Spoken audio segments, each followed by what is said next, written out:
Now next topic is the age of revolutions in 1830 to 1848 को मैंने पिछले video में बताया था कि जैसे कंजर्वेटिव्स ने बहुत ज़्यादा अपनी पावर को अब आगे बढ़ा दिया था, बहुत ज़्यादा कंट्रोल करने लग गए थे, लेकिन जैसे जैसे इनकी पावर्स बढ़ती जा रही थी वैसे वैसे लिबरल और जो नेशनलिस्ट थे वो भी अपनी जो पावर्स थे वो भी बहुत तेज़ी से अपनी बढ़ाते जा रहे थे। मीन्स वो बहुत जल्दी बहुत ज़्यादा एक्टिव होते जा रहे थे।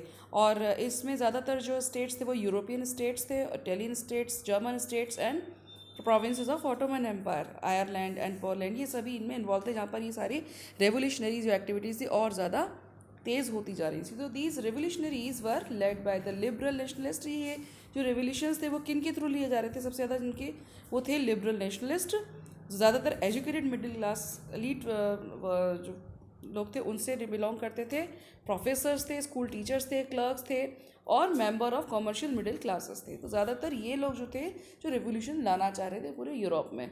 और स्पेशली कौन कौन से रीजन में? वो थे आपकी जर्मन, इटली, ऑटोमन एम्पायर के provinces like Ireland and Poland, इन सभी जगह पे ये लोग बहुत ज़्यादा एक्टिव होते जा रहे थे। अब देखिए सबसे ज़्यादा जो इंपॉर्टेंट चीज़ है वो मैं बता देती हूँ आपको। The first upheaval took place in France in July 1830। This is very important कि सबसे जो पहले जो एक स्वतंत्रता संग्राम हम जिसको कह सकते हैं, एक तरह का बहुत बड़ा मूवमेंट जो था वो स्टार्ट हुआ था जुलाई में फ्रांस के अंदर। So the Bourbon kings who had been restored to power during the conservative reaction after 1815 were now overthrown by liberal revolutionaries. जब सबसे पहले फ्रांस में, क्योंकि जैसे मैंने आपको बताया था कि कंजर्वेटिव्स ने मिलकर के क्या किया था, जब वो वियना की ट्रीटी ऑफ वियना हुई थी तो उन्होंने क्या किया था, इन सब लोगों ने मिल करके फ्रांस में दोबारा से जो बर्बन डायनेस्टी के जो रूलर थे उनको वहाँ पर फिर से रिस्टोर कर दिया था। लेकिन अब इन रिवोल्यूशनरीज ने क्या किया, उनको फिर से वहाँ से उखाड़ फेंका।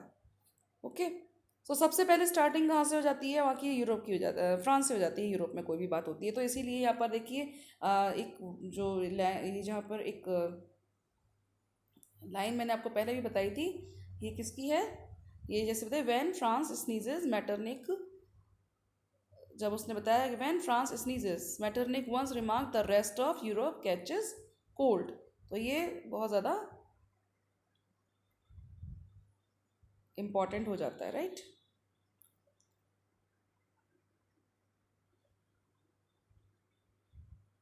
चलिए अब बताते हैं।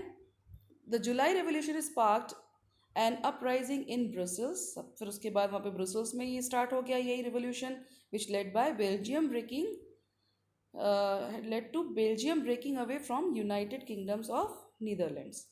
ये इसकी वजह से क्या हुआ, जैसे ही ये जो रिवोल्यूशन था दूसरी जगह पे भी फैल गया, ब्रसल्स में हो गया, बेल्जियम में हो गया, तो उसने जो यूनाइटेड किंगडम था उसको नीदरलैंड से अलग कर दिया। Okay, then an event that mobilized nationalist feelings among the educated elite across Europe was the Greek War of Independence.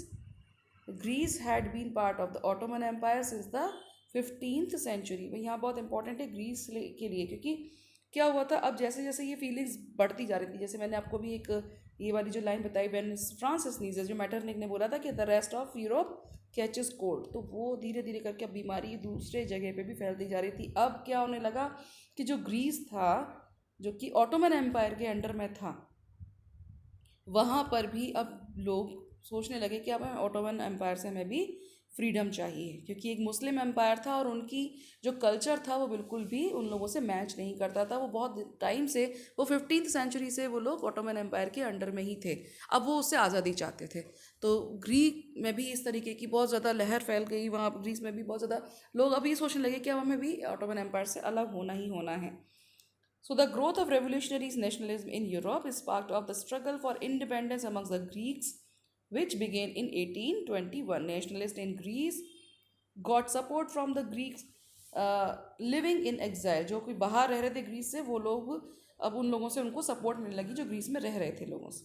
ठीक है, so west Europeans who had sympathies for the ancient Greek culture, poet and artist lauded Greece as the cradle of European civilization and mobilized public opinion to support its struggle against a Muslim empire। तो मुस्लिम empire के against इन सभी लोगों ने धीरे धीरे करके अपनी जो उनकी थिंकिंग थी उसको स्प्रेड करने लगे, वो सपोर्ट करने लगे। सो द इंग्लिश पोइट, ये इंपॉर्टेंट है, Lord Byron organized funds and later went to fight in the war, where he died of fever in 1824. And finally, the Treaty of Constantinople of 1832 recognized Greece as an independent nation. तो ये आपका पूरा important है काफ़ी, आप इसको underline कर सकते हैं या हाईलाइट कर सकते हैं.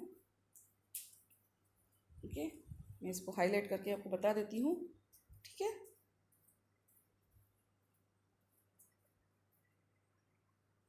तो ये था the English poet Lord Byron organised funds and later went to fight in war. तो ये इसने ग्रीस के लिए लड़ाई लड़ी, उसके लिए फंड भी इकट्ठा किया और उसके बाद उसको 1824 में फीवर से उसकी डेथ हो गई. तो finally treaty of Constantinople of 1832 recognised Greece as an independent nation. This is very important.